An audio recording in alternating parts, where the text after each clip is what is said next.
Dr. Khachikian, thank you for being here today. We have some questions you want to address. So today the Secretary General of the European Council is here. At the same time, in Armenia, we live in a reality that we have numerous political prisoners, with some of them being captured only 2 weeks ago for basically speaking. What do you have to say about this? It's very strange. I think this should be addressed. This was supposed to be a velvet revolution, a velvet democracy, and those people who did that, one of the things they did was they broke into the building of the state radio. So for them to prosecute people based on hooliganism charges is very ironic. I was part of that interview, and the guys used some strong language, but that does not amount to a reason for people to be arrested, especially in such a brutal manner. This would not have happened anywhere. This would not have happened in Europe or in the United States.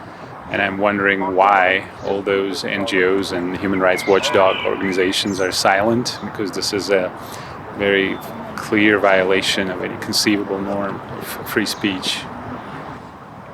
Talking about the silence of Europe and United States, if something like this happened in their countries, it would be a shock, it would be a breaking news.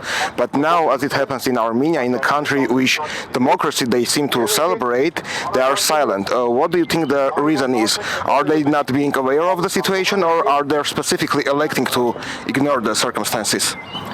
Well, if this happened to Navalni, God bless his soul, this would have been on CNN, BBC, and Reuters and Deutsche Welle every day, 50 times a day. But sadly, because it's not their guy, they're silent. They're ignoring this, and this is not the first case. It's very hypocritical, and I think these double standards are very unfortunate. They're doing a lot of damage to the credibility of the so-called civilized world community and the West. Talking about our political prisoners, when Armen Ashtian was captured, European People's Party, the biggest political family of Europe, made numerous press releases, resolutions, recognizing and acknowledging him as a political prisoner. And EPP was not the only one. Many other institutions did so as well. So how come the pro-European government of Armenia, that seems to do everything possible to fit in with Europe, ignores the decision and the voice of the biggest European political family? Because the European organizations and institutions are not putting any pressure on them, because he's their guy. We're not even discussing the fact that 120,000 Armenians were ethnically cleansed. I haven't even heard that term from any European organizations. I think it's very unfortunate, it's very disappointing, because we believed for a moment that there is such a thing as international community, the European community, European values, democracy, human rights, and it all came to this beautiful lie that we believed in 6 years ago. And unfortunately, we have only not prisoners in Armenia, but there are also Armenian citizens that are being illegally kept in Azerbaijan, and seems Europe is quite on that as well. What in the future we can anticipate on this behalf? Well, I haven't heard of anything that they were doing. Yes, they are dependent. They're dependent on Aliyev for their gas and oil. Ms. Ursula makes no secret of it. Even after Karabakh was ethnically cleansed, they repeated that Azerbaijan is their reliable partner. There's not a word being said about ethnic cleansing. Nothing is being said about POWs who were supposed to be released 3 years ago, according to a treaty we signed. So again, sadly, it's all about double standards, and it's all about interests that drive foreign policy of any country, and including Europe and the United States. Sadly, that's the reality of it.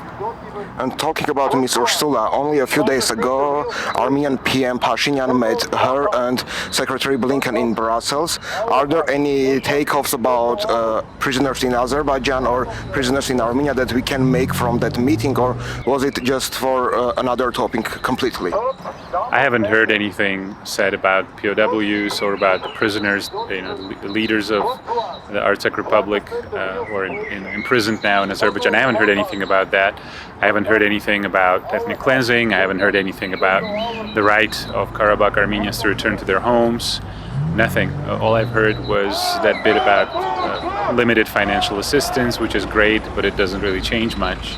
And most of it will probably be used to sponsor those quote human rights watchdogs in Armenia that were completely silent when all these violations took place. So for me it was really very disappointing.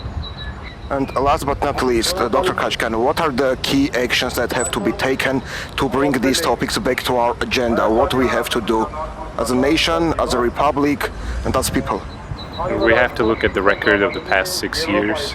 It was a record of basically Armageddon for Armenia. And people have to realize that surrendering their country, surrendering their people bit by bit is not going to make them safe and is not going to make them prosperous.